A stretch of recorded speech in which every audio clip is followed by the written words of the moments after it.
Hi, my name is Anna, and I'm 27 years old. I never thought a single moment at 2 a.m. could change the way I looked at my life, my marriage, and the people closest to me. But that night, everything I believed about family, trust, and loyalty started to unravel in ways I wasn't ready for. If this story resonated with you, please subscribe to the channel, like it, spread the word, and tell us where you're watching from. I remember waking up suddenly. At first, I thought it was just the sound of the wind outside, rattling the old window frames.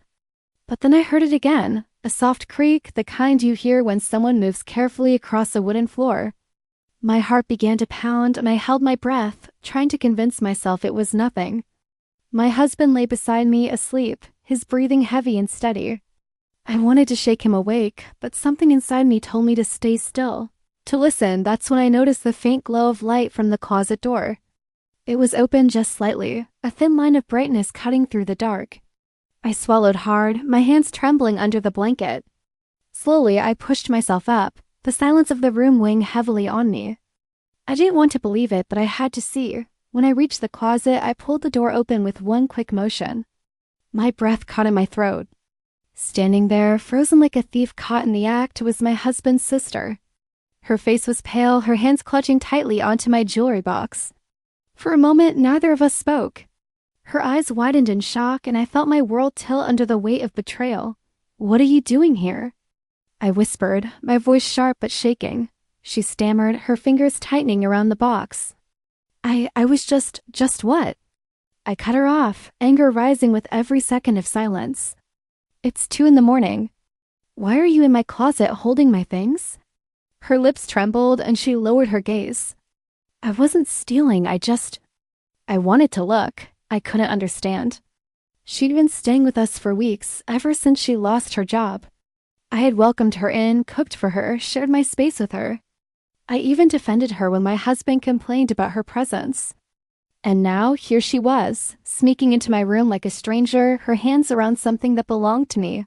"Look?" I repeated, my voice breaking. "You came into my bedroom in the middle of the night to look at my jewelry?" Her silence was louder than any excuse. I pulled the box from her hands, my fingers trembling as I clutched it to my chest. My heart hurt more than my head could make sense of. At that moment, my husband stirred in bed. His groggy voice broke the tense silence. "What's going on?" He mumbled, rubbing his eyes. I turned toward him, my anger and disbelief spilling out. "Your sister was in our closet, holding my jewelry box. Do you have any idea what she was doing?" He blinked at me, confused, then at his sister, who stood like a child caught misbehaving. "It's late," he sighed, waving a hand dismissively. "She probably wasn't thinking." "Go back to bed, Anna." His words cut me deeper than I expected. Go back to bed? As if I was overreacting, as if my feelings didn't matter. I stared at him, waiting for him to see the hurt in my eyes, but he simply turned his face back into the pillow. I stood there, the jewelry box heavy in my arms, the silence of the night pressing down on me. His sister slipped quietly past me, whispering, "I'm sorry," as she left the room. But the apology did nothing to calm the storm inside me. The rest of the night, I lay awake, staring at the ceiling. My mind replayed the moment over and over, her face in the closet, his indifference. The way the room suddenly felt like it didn't belong to me anymore. I thought about every moment I had trusted her, every effort I had made to welcome her, and how it all now felt like a mistake. Memories surfaced, the times I had caught her glancing too long at my things, the way she avoided eye contact when I asked simple questions, the excuses she always gave when something small went missing. I had brushed it off back then, thinking I was being paranoid. But now the picture was clearer, and it hurt to see how blind I had been. The night felt endless. Every tick of the clock was like a reminder that trust, once broken, doesn't come back easily. My husband's soft breathing beside me felt distant, almost foreign. He had chosen silence over me, dismissal over support. That was the part I couldn't forget. As dawn approached, the first light creeping through the curtains, I sat up in bed. My chest felt heavy, my eyes sore from holding back tears. I clutched the jewelry box, not because of what was inside, but because it suddenly felt like the only thing that was still mine. In that moment, I realized something had shifted. It wasn't just about the jewelry box or even his sister. It was about the cracks in my marriage, the small fractures I had ignored until they split open in the quiet hours of the night. And now, I couldn't unsee them. I looked at my husband's sleeping face and wondered how many other truths were lying silent between us. The fear of what else I might discover weighed heavier than the box in my hands. That night had changed something in me. I couldn't go back to pretending everything was fine. I couldn't brush it away like he wanted me to. I knew the days ahead would bring questions, confrontations, and perhaps answers I wasn't ready for. But I also knew one thing with painful certainty: the life I had before 2 a.m. was gone, and what came next would test not just my marriage, but the very foundation of who I was and what I was willing to accept. The morning after that night felt heavier than any I had lived before. The air in the house seemed different, thick with something I couldn't name but could feel pressing down on me. I sat at the breakfast table, my hands wrapped around a cup of coffee that had already gone cold. Across from me, my husband ate in silence, his eyes fixed on his plate, as if the clinking of his fork could drown out the questions in my head. His sister didn't join us. I knew she was hiding, probably embarrassed, maybe afraid of what I might say. But what hurt most was not her absence, it was his. He was right there in front of me, but miles away inside his silence. I wanted him to look at me, to acknowledge what had happened, to show me that he cared about how deeply it had shaken me. Instead, he just chewed, swallowed, and wiped his mouth like it was any ordinary morning. And that silence screamed louder than words ever could. "Do you really have nothing to say?" I finally asked, my voice softer than I intended. He glanced up briefly, then shrugged. "I told you last night." She wasn't thinking. "Don't make this bigger than it is. Bigger than it is." The word struck me like a knife. Wasn't it already big enough that his sister had invaded my space, my trust, my sense of safety? Wasn't it big enough that he had chosen to dismiss me instead of standing by me? "I can't just forget it," I whispered, staring at my coffee. "Do you even care how I feel?" He set his fork down, finally meeting my eyes. "Of course I care. But she's family, Anna. She's going through a hard time. You should understand that. Family." That word rolled bitterly in my chest. Wasn't I family too? Didn't I deserve protection, honesty, loyalty? My lips trembled, but I said nothing. I knew if I spoke, the dam inside me would break. The days that followed blurred together in a haze of strained smiles and heavy silences. Meals were quieter. Nights were colder. I noticed the way his sister avoided me, how she barely came out of her room unless he was around. And I noticed the way he softened around her, the way his tone grew gentle. Patient, tones he rarely used with me anymore. It hurt in places I didn't know could hurt.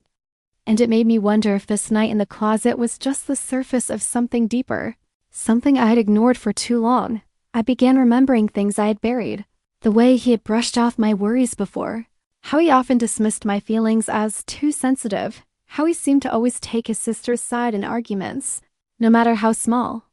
Back then, I told myself it was just how families worked. But now it felt like I had been blind, and the walls around me were finally whispering the truth. One evening, I couldn't hold it in anymore. I stood in the doorway of our room, watching him scroll on his phone, his face lit by the glow of the screen. My heart raced, but my voice was steady. "Why does it feel like you protect her more than you protect me?" I asked. He looked up, startled. "What are you talking about? You act like what she did was nothing." But it wasn't nothing to me. She violated my trust, and instead of standing with me, you told me to go back to bed. Do you realize how alone that made me feel?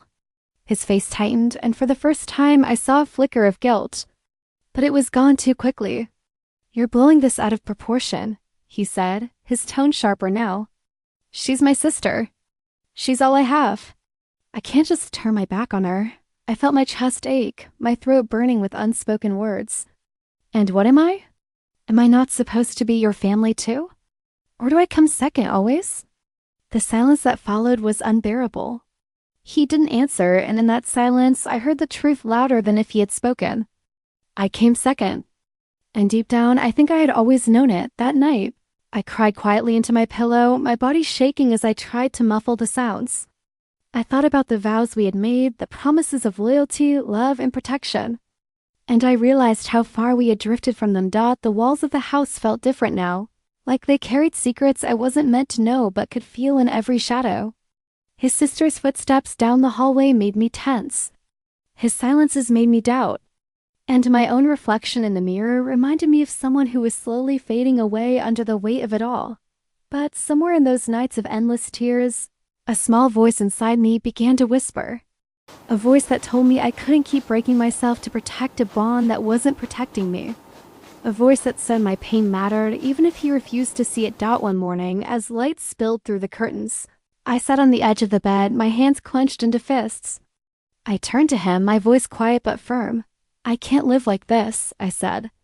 "I need honesty. I need to know where I stand in your life. Because if I don't matter enough to be chosen, then I need to choose myself." He froze, the weight of my words sinking into the silence between us. For once, he didn't dismiss me. He didn't tell me I was overreacting.